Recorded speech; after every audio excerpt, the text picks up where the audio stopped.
veti kyllä hyvää leveää linjaa. Häntäkään ei jännitä, kun oma isä voi tehdä uutta kuituosaa sitten tarvittaessa, jos vaaditaan. Ja sinnehän sitä mennään jälleen muurin viereen. Pieni osuma saatto olla siellä. On siellä ainakin jossain vaiheessa takanurkan kanssa pikkasen osuttu. Jouhän näköisemään pistettä Tomi Lahnakoski ajolinjasta täydessä. Että jotain kyllä tullut oikein tehtyä. Sieltä tulee seuraava Björkskukki. Joo, ja kyllä nyt lähdetään heti ensimmäiseen klippiin jo ihan hyvällä vauhdilla, tai siis hyvällä linjalla. On Björkskukillakin menemisen meininkiä toiseen vetoon. 86 oli muistaakseni hänellä alla ensimmäiseltä vedolta. Anteeksi, 83. Ohoijakke. Nyt käännyin katsoa. 60 pistettä Sant Sundholmille. Mersu. Kyllä, ja siellä on paljon lasikuituosaa, oma tuotantoa tai isän pääasiallisesti, mutta mennään niiden suoritukseen. Ensimmäinen klippi jää vähän vajaaksi ja nyt pääsee sitten kakkosen jälkeen turhan leveelle. Nyt on pahasti korjattavaa, mutta Otto painaa raivolla kumminkin suorituksen loppuun, mutta ei se juttu, niin rupeaa se muistamaan. Asko antaa 24 Varmar liikenteessä.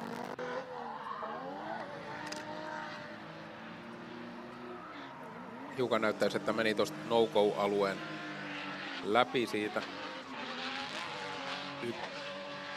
Oi että. Joo.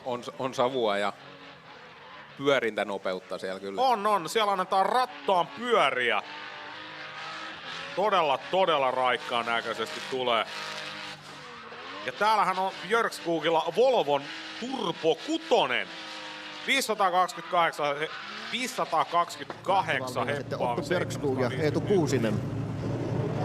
Lähtölupa. Ihan kohtaa seuraavalla kierroksella sitten SM.1. Ja heillähän on se tuttu lääke, on vielä siellä tarvittaessa tarjolla, mutta siellä on nuorella herralla varmaan ihan lämmin. Ja Aska laittaa, ottakaa nyt. Siitä tuli vähän rempaa sitten siitä. Nyt on veto päällä, pallot pyörii molemmilla hienosti ja hyvänäköisesti mennään kakkosklippi siitä sitten. Touch and Go sisältä, kolmosklippi radan ulkopuolelta ja Björkskuk on ajanut todella hienosti kans tänään tässä kaaviovaiheessa. Nyt antaa Björkskuk vauhtia. Sieltä liikkeelle, Peltola edessä.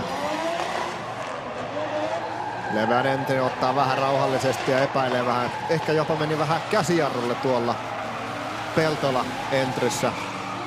Sisäklippi osui suht hyvin ja nelosklippi jää valitettavasti Airaksinen liidille. Björkskuk seuraamaan. One more time. Leveällä ja tyylikkäällä mallilla mennään molemmilla läpi ykkösmutkaa ja kuten myös kakkosmutkaat menee nätisti. Björkskuk ottaa vähän sisempää linjaa, mutta ei pahaa. Tämä pari. Björkskukilla kyllä mun silmiin niin aika raju etu ensimmäisen vedon jälkeen, mutta sehän vaatii myös toisella vedolla suorituksen. Viitalalla vähän ehkä, vai tuleeko Björkskuk niin lujaa, että meinaa mennä päälle, mutta ihan hienosti korjaa tilanteen Björkskuk ja lopussa Viitala ottaa pienen kaulan. Volvo edellä ja Mersu seuraa nyt ja Björkskuk tulee ihan kohtuu lähelle entrissä. Pikkasen korjaamissa Björkskukilla siellä chaseissa vähän semmonen oikeneminen ja sitten saa kunnolla sladiin. Nyt ollaankin jo menossa kolmosklippiä. Haukka vetää iisisti entryyn. Otto seuraa etäisyydellä. Jostain syystä jäi vähän etäisyyttä tuolla. Otto ottaa kiinni ja Haukka pyörähtää. 2 kappaletta Mercedeksiä. Tenava tähti ja 124.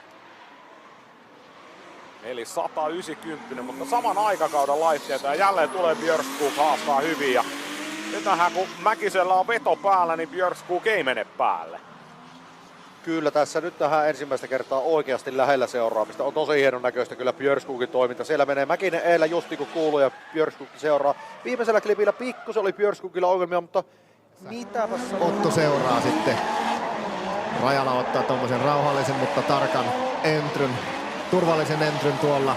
Ihan tossa muuriin asti menee koko kakkosklipping aluetta ja väistää just no-go zone ja pikkasen osuu vaan sinne betonin nelosklipillä ja Otto seuraa tosi lähelle tossa ihan maaliin asti. 90-luvun alun isoja farmareita painaa menemään siellä. Kyllä, premium-luokan autoja. Onpa erittäin hyvä entryn tulo Björkskogilla ja ykkösklippi aivan täydellisesti löytyy. Kakkoselle vähän joutui käsijarrulla roikottamaan, mutta saa haittua sen. Sisäklippi himpun verran, olisi voinut mennä syvempään ja nelonen löytyy siitä ja vitonen löytyy oikein tyylikkästi. Olipa kyllä tosi hyvä.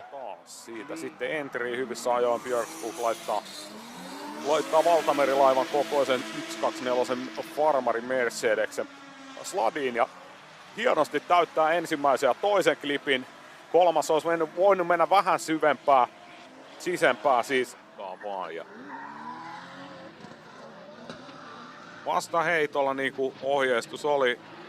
Pikkasen hivotaan, molemmat hipoo itse asiassa no-go zone ja Chase-kuskilla seuraavalla kuljettajalla se ei ole niinkään ongelma, mutta jatketaan suoritus. Ihan hyvän näköistä, ei nyt semmoista holtitonta kulmakorjaamista. No nyt pikkasen Björkskog korjaa, mutta rajulla kulmalla mennään nelosklipin läpi ja savu on ihan linjaa. Kyllä. Sitten toisinpäin Björkskog tyylikkäästi, leveästi aivan sinne muuriin menee. Ei pelkää yhtään, että isi joutuisi laittaa uudet korenosat kuntoon ja siellä vähän kävi no-go zonen läpi ja osuu nelosella siihen seinään. Vitonen ei oikein osukaan. siellä meni pasmat sekaisin siihen.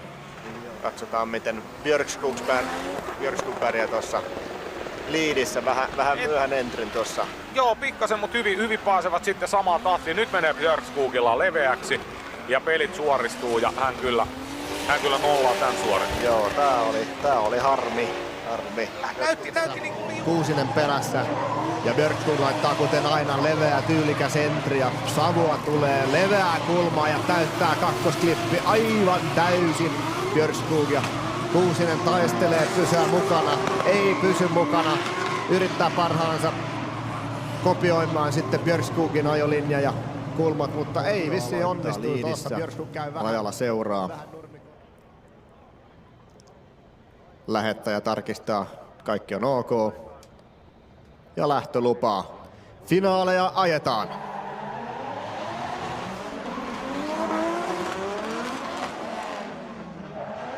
Ja siellä ilmeisesti jotain tapahtuu Otolle jo heti entryssä. Suoristui ja ei oikein tiedä mitä siellä tapahtuu, mutta jotainhan se oli. Oliko se teknistä? Vähän näytti siltä, että vaiheella hyppäsi pois päältä tai jotain, että ei ollut veto päällä. Hyvin mahdollista. Harmittavaa. Mutta loppuun asti mennään sitten. Katsotaan nollaako tuomarista tuo liidi vai miten se menee, koska siellä lähtöviivan yli pitää olla. Vahva veikkaus, että tuo... Toiseksi tänään Pro 2-luokassa upealla ajolla Otto Björkskog.